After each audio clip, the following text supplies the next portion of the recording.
My name is Laila Jordan. I am 16 years old. I go to Fresno High, and the name of my documentary is Anxiety and Depression. I feel like it's really important for my story to get out there because at school, a lot of people think that I have a normal life a lot, and I really don't. And this is one of the things I want to get out so a lot of people will understand what I'm coming from. I hope people would just be more open about themselves instead of keeping everything in, because if you do, it's going to hurt yourself even more. If you say something, then you'll feel relief and you'll get some help, like from therapists or counselors, or even sometimes people you really trust. My name is Laila Jordan, and the name of my documentary is Anxiety and Depression. Okay, I feel like everything that been gone through my life, and sometimes people think that I'm a normal person, but in real life, I'm really not. I have been dealing with depression and anxiety for almost 5, 6 years, and it really started when my parents got married and my brother moved in, and I thought everything was gonna be good when he moved down, and apparently my mind was wrong. Everything was wrong, and to be honest with everyone who was watching this, I didn't want to be here anymore. I was in this situation where I was just confused overall. In the midst of that,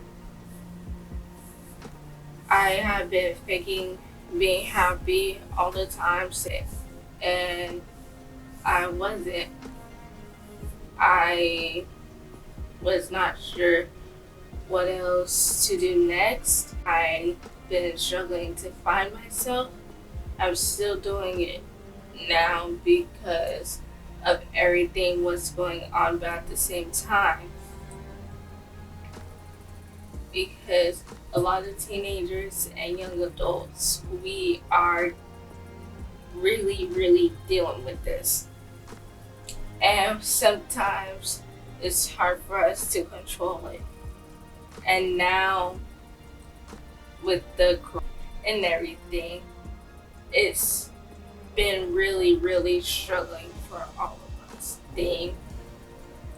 And my anxiety is when my older brother, comes in Fresno. Sometimes it's hard for me to have a conversation with him because all the bad things that he done to me and my family, and I'm still going through it. Depression means to me is when somebody has been through a lot of stuff and they don't know how to control their emotions as good as people who don't have depression, and that's what depression means to me. Okay, I think parents should talk to their children about depression and anxiety, because there is a lot of people who are killing themselves, especially teenagers, because but in our mind, we think it's hard to explain to our parents about what we are going through, and sometimes we think that they don't understand, even though sometimes they do.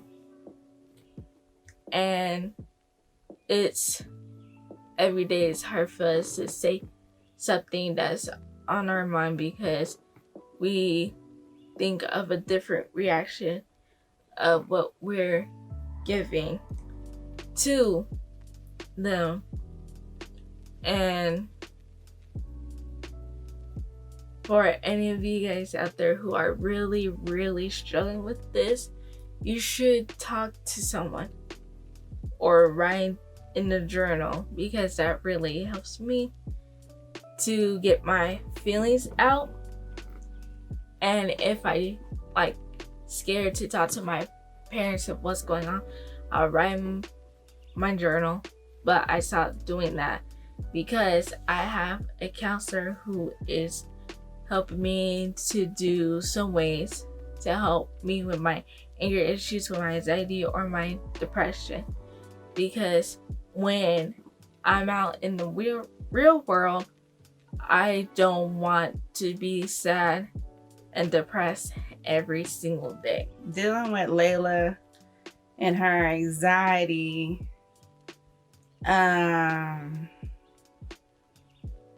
it takes time. We sit down and talk it out, and needing her to sit down and open up and tell me from what's going on, why she's feeling that way. And then I give her examples and let her know that it's okay, because everybody feels the anxiety and the depression of COVID, being inside, not being able to see your friends or family members and things like that, or just go somewhere without worrying about having to have a mask and what's everything that's going on in the world, because it affects everybody. The anxiety, the anxiety came with COVID, with the school shut down, the kids are at home, and like, oh my goodness, and not knowing. That's the anxiety of not knowing, and people are passing away. As a child, the anxiety I think I had was during my parents' divorce, and the idea that my dad's job, he would tell us horror stories, and so that would give me anxiety of something happening to him. Other than that, and then the anxiety of my mom getting sick. That was more out of everything in my childhood, because I was only 16 when she told us, and she died when I was 19. So the anxiety really didn't hit until she started treatment and losing her hair, because she was always going to work, going to school, and taking care of us. So tell them to stop and tell them that they need to go to therapy if they have something going wrong with them, so they have somebody to talk to outside of their household, because so they can talk to someone that could like listen to them if they're not telling anybody in their household what's going on. So then they could tell somebody when they go to therapy what's going on.